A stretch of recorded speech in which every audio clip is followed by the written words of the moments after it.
Bir başıma yapayalnız ağlarım, acımızı ağıtlarla söylerim.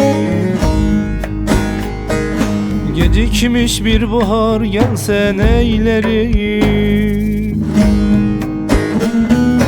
Senden sonra canım, senden sonra yarim, senden sonra gülüm, senden sonra balım, senden sonra canım, senden sonra gülüm. Senden sonra canım, senden sonra yarim, senden sonra gülüm, senden sonra balım, senden sonra canım, senden sonra yarim.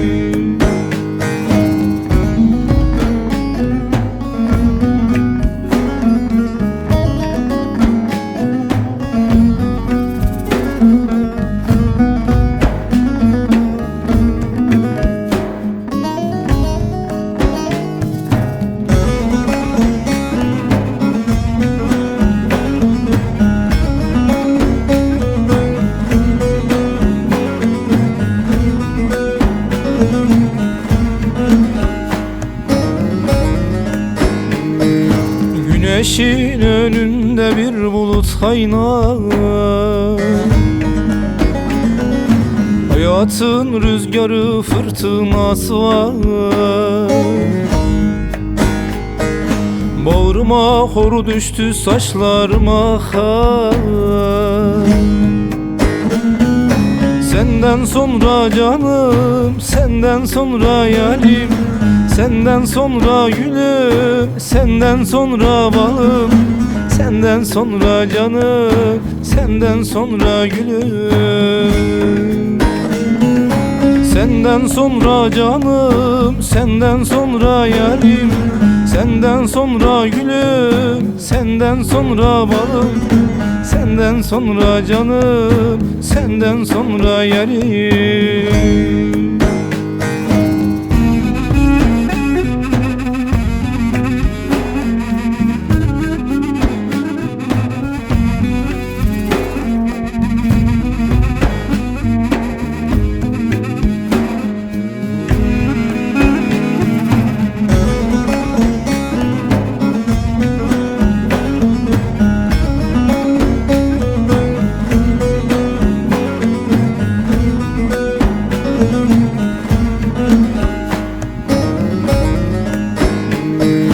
Anılar yerini almış maziden,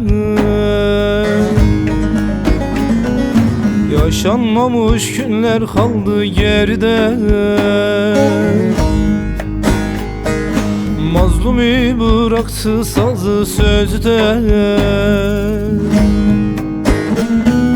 Senden sonra canım, senden sonra yarim, senden sonra gülüm, senden sonra balım, senden sonra canım, senden sonra gülüm. Senden sonra canım, senden sonra yarim, senden sonra gülüm, senden sonra balım, senden sonra canım, senden sonra yarim.